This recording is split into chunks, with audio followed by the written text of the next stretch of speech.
Hi friends, welcome back to our channel. ഇന്ന് നമ്മൾ നോക്കുന്നത് 7th സ്റ്റാൻഡേർഡിലെ 2023-24 അധ്യയന വർഷത്തെ ഗണിതം വാർഷിക മൂല്യനിർണ്ണയം ക്വസ്റ്റ്യൻ പേപ്പറാണ്. അതായത് ഇന്ന് നടന്ന നിങ്ങളുടെ മാത്സ് ക്വസ്റ്റ്യൻ പേപ്പറാണ് നമ്മൾ ഈ വീഡിയോയിലൂടെ ഡിസ്കസ് ചെയ്യുന്നത്. ഓക്കെ കൂട്ടുകാരെ, നമുക്ക് പ്രവർത്തനം 1 നോക്കാം. ചുവടെ കൊടുത്തിരിക്കുന്നവയിൽ മട്ട ത്രികോണം ഏത്? ഒറ്റ നോട്ടത്തിൽ തന്നെ നമുക്ക് മനസ്സിലാക്കാലോ ഏതാണ് കൂട്ടുകാരെ ഇതിൽ മട്ട ത്രികോണം. അതെ, ഓപ്ഷൻ സി ആണല്ലേ, ചിത്രം സി ആണ്. ദ നെക്സ്റ്റ് ക്വസ്റ്റ്യൻ, ചുവടെ നൽകിയിരിക്കുന്നവയിൽ ഒരു മട്ട ത്രികോണത്തിന്റെ വശങ്ങളാകാവുന്ന അളവുകൾ ഏതെന്നാണ് ചോദിച്ചിട്ടുള്ളത്. ഏതാണ്? അതെ, 6, 8, 10. അതായത് ഓപ്ഷൻ ബി ആണ് ആൻസർ ആയിട്ട് വരുന്നത്. ദെൻ സി, ഒരു മട്ട ത്രികോണത്തിന്റെ ചെറിയ 2 കോണുകളിൽ ഒന്നിന്റെ അളവ് 40 ആയാൽ മറ്റേ കോണിന്റെ അളവ് എത്ര എന്നാണ് ചോദിച്ചിട്ടുള്ളത്. ഒന്നിന്റെ അളവ് 40 ആയാൽ മറ്റേ കോണിന്റെ അളവ് എത്രയാണ്? അതെ, 50 ഡിഗ്രി ആണല്ലേ. ഓക്കെ, ദെൻ ത്രികോണം എ ബി സി ഒരു മട്ട ത്രികോണമാണ്. എ സിയുടെ നീളം എത്ര എന്നാണ് ചോദിച്ചിട്ടുള്ളത്. എ സിയുടെ നീളം എത്രയാണ്? അത് എ സിയുടെ വർഗം എന്ന് പറഞ്ഞാൽ 289 അല്ലേ. എ സിയുടെ വർഗം 289. അപ്പോൾ എ സിയുടെ നീളം എത്രയായിരിക്കും? Yes, 17 centimetre. Okay, then next question നോക്കാം. 1 ഗ്രാം സ്വർണത്തിൻ്റെ വില 5800 രൂപയാണ്. അപ്പോൾ 5 ഗ്രാം തൂക്കമുള്ള ഒരു സ്വർണ്ണ നാണയത്തിൻ്റെ വില എത്ര എന്നാണ് ചോദിച്ചിട്ടുള്ളത്. 1 ഗ്രാം സ്വർണ്ണ നാണയത്തിൻ്റെ വില നമ്മളോട് പറഞ്ഞിട്ടുണ്ട് എത്രയാണ്? അതെ, 5800 രൂപയാണല്ലേ. അപ്പോൾ 4 ഗ്രാം തൂക്കമുള്ള ഒരു സ്വർണ്ണ നാണയത്തിൻ്റെ വില എത്രയായിരിക്കും? അതെ, 23,200 രൂപ അല്ലേ. 23,200. ദെൻ നെക്സ്റ്റ് ക്വസ്റ്റ്യൻ എന്താണ്? ഈ സ്വർണ്ണ നാണയത്തിന് 2% വിലക്കിഴിവ് അനുവദിച്ചാൽ എത്ര രൂപ കുറയും എന്നാണ് കണ്ടെത്തേണ്ടത്. നമുക്ക് എങ്ങനെ ചെയ്യാം? അത് 23,200 ഇൻറ്റു 2/100. ആൻസർ എത്രയാണ് നമുക്ക് കിട്ടുന്നത്? അതെ, 464. അപ്പോൾ ആൻസർ എത്രയാണ്? 464. ദെൻ 4 ഗ്രാം തൂക്കമുള്ള ഒരു സ്വർണ്ണവള വാങ്ങിയപ്പോൾ 10% പണിക്കൂലി നൽകി. പണിക്കൂലി ഉൾപ്പെട്ട വളയ്ക്ക് എത്ര രൂപ നൽകണമെന്നാണ് ചോദിച്ചിട്ടുള്ളത്. പണിക്കൂലി ഉൾപ്പെട്ട വളയ്ക്ക് എത്ര രൂപ നൽകണം? എത്ര രൂപ നൽകണം? അത് നമുക്ക് എങ്ങനെ കണ്ടെത്താം? Yes, 23,200 into 110/100. അല്ലെങ്കിൽ നമുക്ക് എങ്ങനെ ചെയ്യാം? 23,200 ഇൻറ്റു 10/100. എത്രയാണ് നമുക്ക് ആൻസർ കിട്ടുന്നത്? അതെ, 2,320. അല്ലെങ്കിൽ നമുക്ക് എന്ത് ചെയ്യാം? യെസ്, 25,520 അല്ലെങ്കിൽ 23,200 പ്ലസ് 2,320. അപ്പോൾ എത്രയാണ് ആൻസർ കിട്ടിയത്? അതെ, 25,520. എത്രയാണ് ആൻസർ? 25,520. ദെൻ പ്രവർത്തനം 3 നോക്കാം. ചതുരത്തിലെ സംഖ്യകൾ നോക്കുക. ഏതൊക്കെയാണ് സംഖ്യകൾ? -12, 5, 8, 7, 9, -3, 6, 7. ഇതിൽ ഏറ്റവും വലിയ സംഖ്യ ഏതെന്നാണ് ചോദിച്ചിട്ടുള്ളത്. ഏറ്റവും വലിയ സംഖ്യ ഏതായിരിക്കും? എളുപ്പമല്ലേ, ഏതാണ്? അതെ, 9 ആണല്ലേ. ദെൻ ഏറ്റവും ചെറിയ സംഖ്യ? യെസ്, -12. -12 അല്ലേ ഏറ്റവും ചെറിയ സംഖ്യ. ദെൻ 2 സംഖ്യകൾ ഉപയോഗിച്ച് -10 എന്ന് ഉത്തരം കിട്ടുന്ന ഒരു ക്രിയ എഴുതുക എന്നാണ് പറഞ്ഞിട്ടുള്ളത്. നമുക്ക് എങ്ങനെ എഴുതാം? -12 + 2. -12 + 2 ചെയ്താൽ നമുക്ക് എത്ര ആൻസർ കിട്ടും? -10 കിട്ടും. അതുപോലെ തന്നെ -3, -7.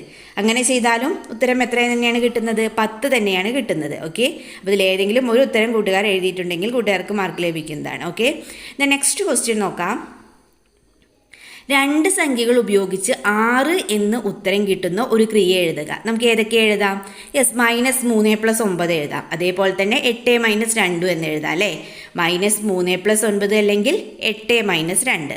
ദെൻ ചുവടെ നൽകിയിരിക്കുന്നവയിൽ 0 എന്ന് ഉത്തരം കിട്ടുന്ന ക്രിയ ഏതെന്നാണ് ചോദിച്ചിട്ടുള്ളത്.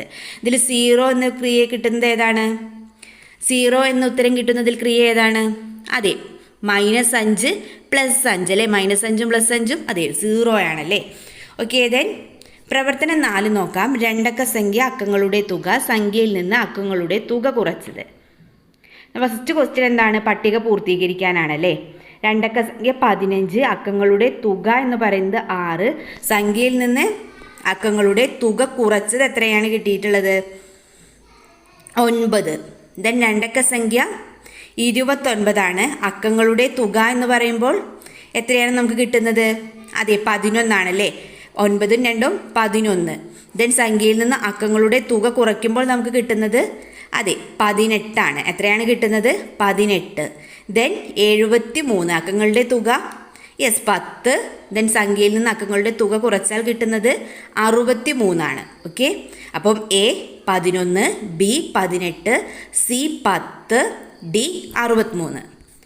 ദെൻ നെക്സ്റ്റ് എന്താണ് അതിൽ കൊടുത്തിട്ടുള്ളത്? സംഖ്യയിൽ നിന്ന് അക്കങ്ങളുടെ തുക കുറച്ചപ്പോൾ കിട്ടിയ സംഖ്യകളുടെ പ്രത്യേകത എന്താണെന്നാണ് ചോദിച്ചിട്ടുള്ളത്. എന്താണ്?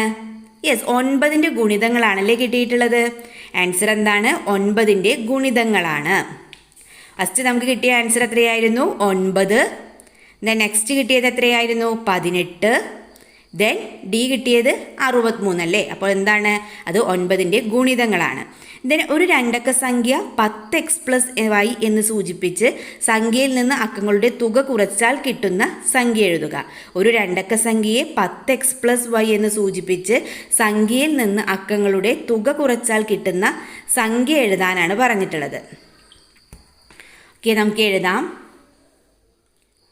10x + y - x + y എന്ന് എഴുതിയാൽ നമുക്ക് എത്ര കിട്ടും? അതെ, 9x എന്ന് കണ്ടെത്താമല്ലേ. 10x + y - x + y. അപ്പോൾ എത്രയാണ് ആൻസർ കിട്ടുന്നത്? 9x. ഓക്കെ, ദെൻ പ്രവർത്തനം 5 നോക്കാം. ഒരു RTO ഓഫീസിൽ കഴിഞ്ഞ വർഷം രജിസ്റ്റർ ചെയ്ത വിവിധ തരത്തിലുള്ള വാഹനങ്ങളെ സംബന്ധിക്കുന്ന വിവരങ്ങൾ പട്ടികയിൽ നൽകിയിരിക്കുന്നു. ഈ വിവരങ്ങൾ സൂചിപ്പിക്കുന്ന ഒരു വൃത്തചിത്രം വരയ്ക്കുക.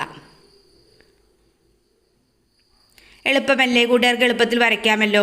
ഓക്കെ, ദെൻ പ്രവർത്തനം 6 നോക്കാം. ചുവടെ നൽകിയിരിക്കുന്നതിൽ ഒരു ത്രികോണത്തിൻ്റെ വശങ്ങളുടെ അളവുകൾ ആകാത്തത് ഏത് എന്നാണ് ചോദിച്ചിട്ടുള്ളത്. ഏതൊക്കെയാണ്? 5 സെൻറ്റിമീറ്റർ 5 സെൻറ്റിമീറ്റർ 7 സെൻറ്റിമീറ്റർ നൽകിയിട്ടുണ്ട്.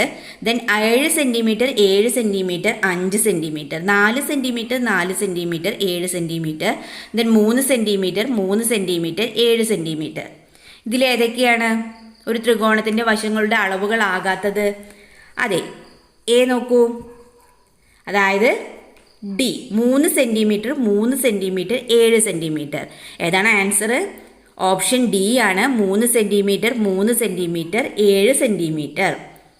ഓക്കെ, ദെൻ ബി ക്വസ്റ്റ്യൻ എന്താണ്? ത്രികോണം XYZ-ൽ XY = 7 സെൻറ്റിമീറ്റർ, YZ = 6 സെൻറ്റിമീറ്റർ, കോൺ Y = 65 ഡിഗ്രി. ത്രികോണം XYZ വരയ്ക്കുക എന്നാണ് പറഞ്ഞിട്ടുള്ളത്. ആ കൂട്ടുകാർക്ക് വരയ്ക്കാമല്ലോ. 6 സെൻറ്റിമീറ്റർ നീളത്തിൽ വരച്ചിട്ട് ആ അളവുകൾ രേഖപ്പെടുത്തി എത്രയാണ് പറഞ്ഞിട്ടുള്ളത്? XY വരയ്ക്കാൻ. Then YZ Y 65 ഡിഗ്രിയുമാണ്. എളുപ്പത്തിൽ വരയ്ക്കാവുന്നതാണ് കൂട്ടുകാർക്ക്. ഓക്കെ, ദെൻ നെക്സ്റ്റ് നോക്കാം. പ്രവർത്തനം 7 ആണ്. ചുവടെ നൽകിയിരിക്കുന്നവയിൽ തെറ്റായ പ്രസ്താവന ഏത്? ഒരു അഭാജ്യ സംഖ്യയ്ക്ക് 2 ഘടകങ്ങളുണ്ട്. 2 വ്യത്യസ്ത അഭാജ്യ സംഖ്യകളുടെ ഗുണനഫലനത്തിന് 3 ഘടകങ്ങളുണ്ട്. ഒരു പൂർണ്ണവർഗത്തിൻ്റെ ഘടകങ്ങളുടെ എണ്ണം ഒറ്റ സംഖ്യയാണ്. എല്ലാ ഭാജ്യ സംഖ്യകൾക്കും 2ൽ കൂടുതൽ ഘടകങ്ങളുണ്ട്. ചുവടെ നൽകിയിരിക്കുന്നതിൽ തെറ്റായ പ്രസ്താവനയാണ് നമ്മളോട് ചോദിച്ചിട്ടുള്ളത്. ഏതാണ് ഇതിൽ തെറ്റായ പ്രസ്താവന? അതെ, ഓപ്ഷൻ ബി ആണ്. 2 വ്യത്യസ്ത അഭാജ്യ സംഖ്യകളുടെ ഗുണനഫലത്തിന് 3 ഘടകങ്ങളുണ്ട്. ദെൻ ബി ക്വസ്റ്റ്യൻ നോക്കാം. 2/5ൻ്റെ ഘടകങ്ങളുടെ എണ്ണം എത്രയായിരിക്കും? അതെ, 6 ആണല്ലേ. എത്രയാണ് ഘടകങ്ങളുടെ എണ്ണം? 6. ദെൻ 2/5 × 3/4ൻ്റെ ഘടകങ്ങളുടെ എണ്ണം എത്രയാണ് നമുക്ക് കിട്ടുന്നത്? അതെ, 30 ആണ്. ദെൻ 2/5 × 3/4നെ ഏറ്റവും ചെറിയ ഏത് എണ്ണൽ സംഖ്യ കൊണ്ട് ഗുണിച്ചാൽ അതൊരു പൂർണ്ണവർഗമാകുമെന്നാണ് ചോദിച്ചിട്ടുള്ളത്. ഏത് സംഖ്യ കൊണ്ട് ഗുണിച്ചാലാണ്? അതെ, 3 കൊണ്ടാണ് അല്ലേ. 3 കൊണ്ട് ഗുണിക്കണം. അതായത് 2/5 × 3/5 പൂർണ്ണവർഗമാണെന്ന് കണ്ടെത്തണം അല്ലേ. അപ്പോൾ എന്താണ് ഉത്തരം കിട്ടുന്നത്? 3 കൊണ്ട് ഗുണിക്കണം. എത്ര കൊണ്ടാണ്? 3 കൊണ്ട് ഗുണിക്കണം. ആൻസർ എത്രയാണ്? 3. ദെൻ പ്രവർത്തനം 8 നോക്കാം. ഒരു തീവണ്ടി 54 km/മണിക്കൂർ ശരാശരി വേഗത്തിൽ സഞ്ചരിക്കുന്നു. ഈ തീവണ്ടി 5 മണിക്കൂർ കൊണ്ട് എത്ര ദൂരം സഞ്ചരിക്കുമെന്നാണ് ചോദിച്ചിട്ടുള്ളത്. 5 മണിക്കൂർ കൊണ്ട് എത്രയാണ്? അതെ, 270 കിലോമീറ്റർ ആണ് അല്ലേ. ആൻസർ എത്രയാണ്? Option C 270 kilometre. ദെൻ 1 സെക്കൻഡിൽ സഞ്ചരിക്കുന്ന ദൂരമാണ് ചോദിച്ചിട്ടുള്ളത്. നമുക്ക് എങ്ങനെ കണ്ടെത്താം? അതെ, 5400 ഹരിക്കണം 3600 എത്രയാണ്? അതെ, 15 അല്ലേ. അപ്പോൾ ഉത്തരം ഏതാണ്? 15 മീറ്റർ. ഓക്കെ, ദെൻ തീവണ്ടിക്ക് 180 മീറ്റർ നീളമുണ്ട്. ഒരു ഇലക്ട്രിക് പോസ്റ്റിനെ കടന്നു പോകാൻ തീവണ്ടിക്ക് എത്ര സമയം വേണം? എങ്ങനെ കണ്ടെത്താം? അതെ, 180 ഹരിക്കണം 15 12 സെക്കൻഡ് അല്ലേ. എത്രയാണ് ആൻസർ കിട്ടുന്നത്? 12 സെക്കൻഡ്. ഓക്കെ കൂട്ടുകാരെ, നമ്മളങ്ങനെ ക്വസ്റ്റ്യൻ പേപ്പറിൽ എല്ലാ ക്വസ്റ്റ്യൻസും ഡിസ്കസ് ചെയ്ത് കഴിഞ്ഞു. നിങ്ങൾക്ക് വീഡിയോ യൂസ്ഫുള്ളായി തോന്നുകയാണെങ്കിൽ തീർച്ചയായും ലൈക്ക് ചെയ്യുക, കമൻറ്റ് ചെയ്യുക. ഓക്കെ, നമുക്ക് മറ്റൊരു വീഡിയോയുമായി വീണ്ടും കണ്ടുമുട്ടാം. Okay, by.